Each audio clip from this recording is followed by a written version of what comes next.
know what the business is. It's your man D. Gray. And this is the No Cap Recap Walking Dead Season 2, Episode 6. So start off, Lori and Carl outside the chicken coop feeding the baby chick. Carl dressed like a 38-year-old off-duty cop. He saw the mama chicken earlier and was wondering what she disappeared to. Trisha got her and a couple other chickens in the coop breaking their drumsticks. Placed the paralyzed poultry in a potato sack and started wheelbarrowing them motherfuckers towards the barn. Same horse that betrayed Daryl found his way back to the farm on some homeward bound shit. Trisha hit the barn to feed they pet walkers the broke-legged birds for breakfast. Then you hear the violins and the intro drop.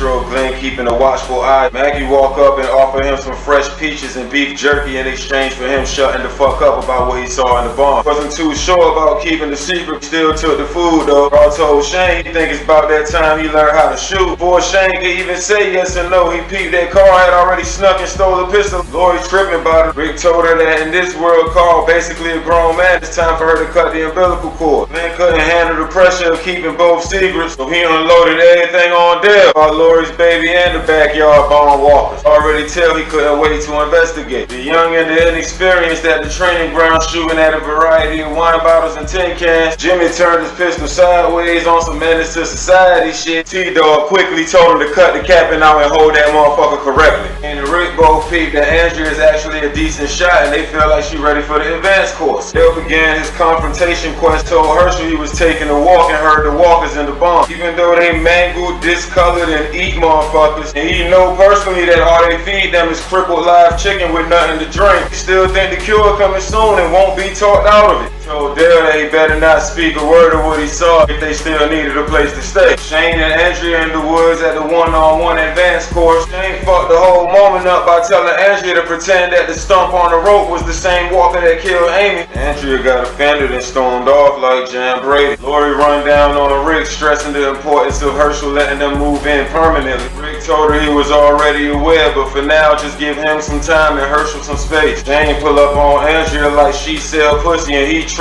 Told her get her sensitive ass back in the vehicle, but she refused. Jumped out the whip and apologized for using Amy's name in vain. Dale's confrontation quest continues with Lori. Told her he could tell she pregnant because she doing certain shit his ex-wife did when she was carrying. Nigga, Dale can be annoying as a bitch sometimes. Knows he has a front page fuck at all times. Dude gotta respect the way that he got to the bottom of both secrets without putting Glenn on blast. It only mattered for a brief few seconds because the minute she walked in Glenn's direction, he started snitching on his damn self. He said it's all good, then asked Glenn for a favor. Another private mission back to the pharmacy to get some Plan B. You ain't know it was a possibility that you may need the fetus flushing pharmaceuticals when you ask for a pregnancy test. Could've just asked him to pick both of them up then. Asking that motherfucker to risk his life twice in the same place is just selfish and inconsiderate. Maggie was riding with him and that's the foundation of their fuck friendship. He was hoping they was gonna reenact that magic moment, but all they did was fuss about the walkers in the barn. Maggie go towards the back of the store to find Lori a fuck them kids supported supplement. She got hit with a sneak attack from the walker in the next aisle. Glenn was there to prevent the occurrence of any serious injuries. Andrea and Shane just sliding around the suburbs, still searching for Sophia, of course, but they also keeping an eye out for walkers Andrea can shoot as a final example. Maggie stone cold shut it down on Lori and cussed her ass the fuck out. Pills that she should have been asked for almost got her killed. Lori ain't had shit to say, just stood there looking shocked and simple, out wide open and everything. Glenn excused himself to chase after Maggie. Told her that how she carried on wasn't very polite. All that did was make her reroute her rage towards him. Andrea and Shane going door to door to see if Sophia is squatting in one of these houses. Came across a burnt out ass garage full of moldy skeletons. He had walkers outside, so it's test time for Andrea. She flunked the fuck out of that shit. Emptied the whole ass clip and ain't hit one target. Eventually hit one from like a foot and a half away, but that shit don't count for real. It's hard to miss from that close. Then go to Lori and them tent to check on her and give her the rest of her care package. Torn between the Plan Bs and prenatal vitamins, but she gotta choose one. The excitement from Andrea's afternoon adventure made her sexually aroused. On the ride back with Shane, she gave him a surprise Johnson massage. He slams on the brakes, throw that motherfucker in park and break her back right there in the middle of the back road. Lori in the tent having a mild panic attack, still struggling to decide the fate of her unborn baby. Played eeny, meeny, miny, mo in her mind and landed on the Plan B. Always assume you can get the job done with just one, but she popped out 5 or 6 of them bitches. Had a sudden change of heart and made herself throw them motherfuckers right back up. Shane and Andrea pulled back up. Of course, Dale asked what they been been up to. Andrea cut her eyes at Shane and hesitated to answer. That made it obvious to Dale that they've been fucking and it crushed his soul. The fact that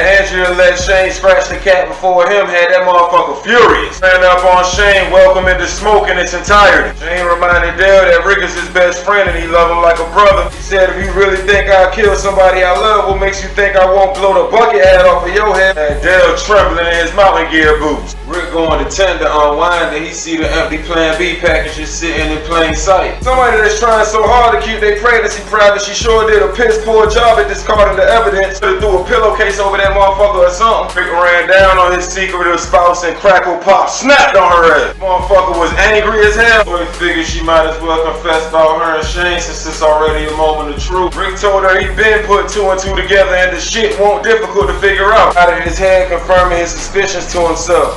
And then it went off.